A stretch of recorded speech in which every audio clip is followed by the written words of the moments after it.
Hi, my name is Marissa and I'm a volcanology PhD student at the University of Manchester. Today we're going to be looking at an experiment looking at bubbles and magmas and how bubbles behave differently in different types of magma. So magma is the name for molten rock when it's under the ground, such as inside of a volcano.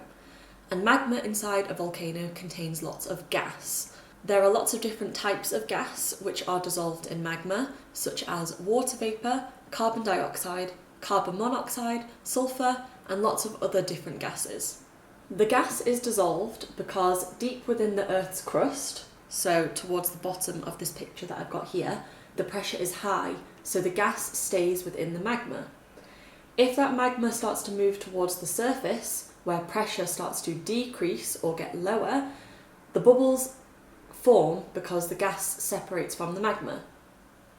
Not all magma is the same. Some magma can be really runny and some magma can be more thick. And another word that we use to describe this is viscosity.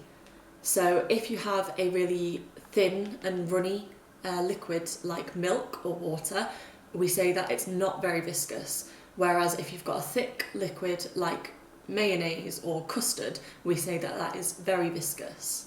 So the bubbles of different gases that I mentioned before will behave differently in magmas that have a different viscosity. So say if you imagine a pot of boiling water, if that pot is boiling nicely, all the bubbles are escaping and popping at the top, and there's not really a big pop or explosion all at once, which is good. On the other hand, for thick magma, or a thick liquid, the gas doesn't escape as easily. The bubbles stay trapped, the gas stays trapped, and the pressure builds up within the magma. So if that thick magma were to erupt during a volcanic eruption, it would erupt in one big pop or explosion, so you get a more violent volcanic eruption. So overall, the runniness or viscosity of the magma is really important when we think about how gases will escape from it and how explosive the volcanic eruption will be.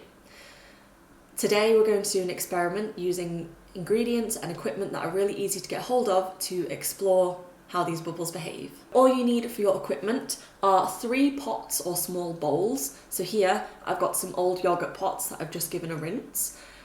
You need to fill one of them with water, so about a half full. You need to fill your second one with yoghurt, so any yoghurt is fine. Ones without bits in work better. And then your third one, you need to fill with golden syrup or honey. Again, about halfway full. And then the only other piece of equipment that you will need are 3 straws.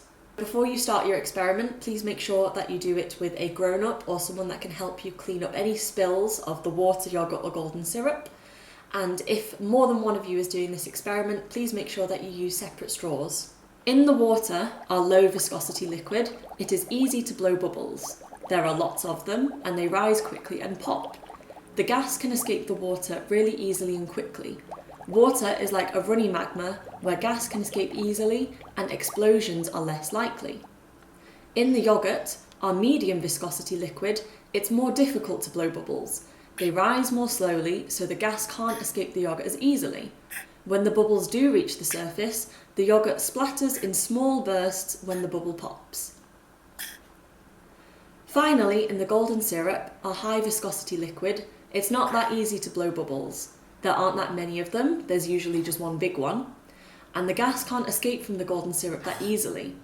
When the bubble does reach the surface, the golden syrup splatters in big bursts when the bubble pops. Golden syrup is like a thick or viscous magma, where gas can't escape easily, so it builds up and makes explosions more likely. So some examples of volcanoes that have more runny or less viscous magma are Hawaii and Iceland. You might have seen pictures of these long lava flows on the news from these places, and this is because the lava flows quite easily. It's not going to build up and be too thick to flow. And some examples of volcanoes that erupt thicker or more viscous magma would be Mount St. Helens or Mount Pinatubo. And because the magma is more thick there, that gas is going to build up in the magma and come out in bigger explosions compared to the runny magma. So at those places you're going to have more explosive volcanic eruptions taking place. So thanks for watching this video today. We hope that you enjoyed doing this experiment in your own kitchen or living room and making bubbles and thinking about different types of magma. If you'd like to find some more volcano experiments that you can do at home, please check out the rest of our YouTube channel, which is Earth and Solar System. Thank you!